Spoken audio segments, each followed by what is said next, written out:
The evening began with a question that made everyone freeze. "Why did you choose me?" she asked, her trembling voice echoing in the silent hall of glass and gold. Every guest turned toward her, a woman in a borrowed dress, her hands shaking slightly as she faced the billionaire who'd changed her life with one deal. The rich man's jaw tightened. He hadn't expected her to speak, not tonight, not like this. But what she said next would expose a truth that would change both their lives forever.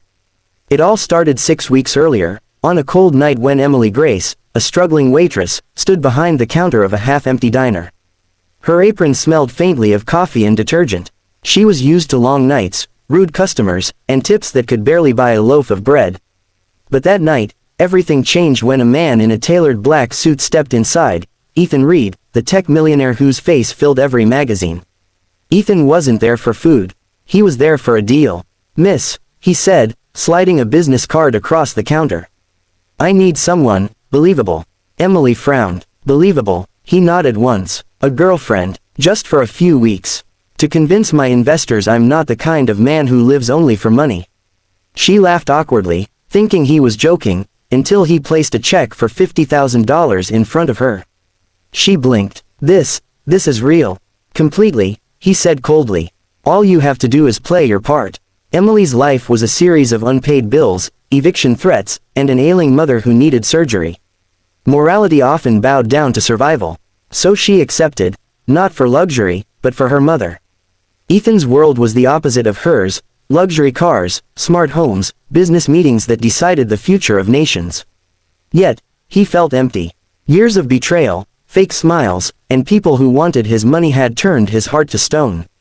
Hiring Emily was supposed to be simple, temporary, but simplicity vanished the moment she walked into his mansion for the first time.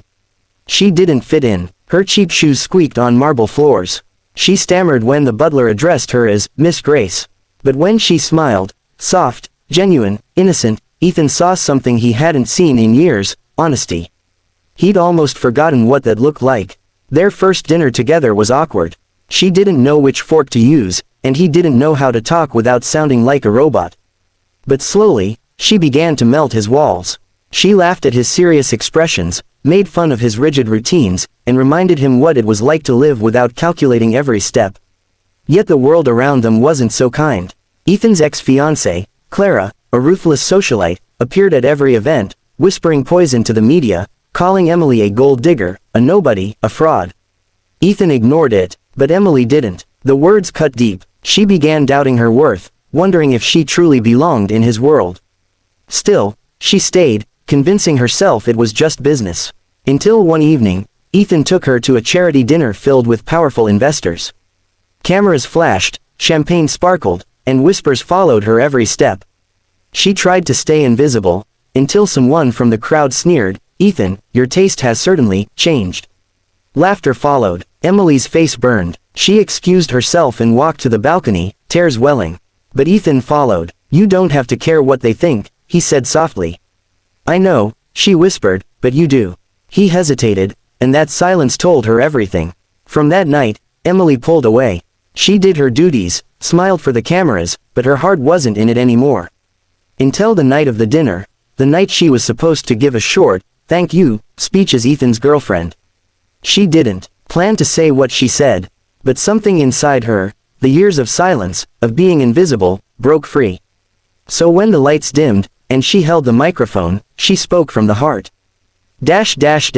"I was hired," she said, her voice steady, "to pretend, to play a part, to be someone's perfect image for the world. But in pretending, I found something real. Not in the luxury or the fame, but in the man who hides behind it." Ethan's eyes widened. The audience murmured, unsure if it was part of the act. "I come from nothing," she continued. "I've scrubbed floors, begged for rent, and cried myself to sleep wondering if I'd ever matter. And maybe to most of you, I still don't. But I've learned that love, the real kind, doesn't start with money.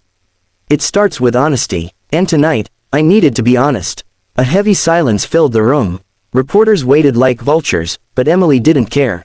She placed the microphone down, tears falling silently, and walked out. Ethan stood frozen. For years, he'd controlled everything: his image, his empire, his emotions. But not this, not her. And for the first time, He realized what it meant to lose something that wasn't bought. He found her later, at the old diner where it all began. She was sitting alone, her uniform folded neatly beside her, staring at her reflection in the window. "You shouldn't have come," she whispered when he entered.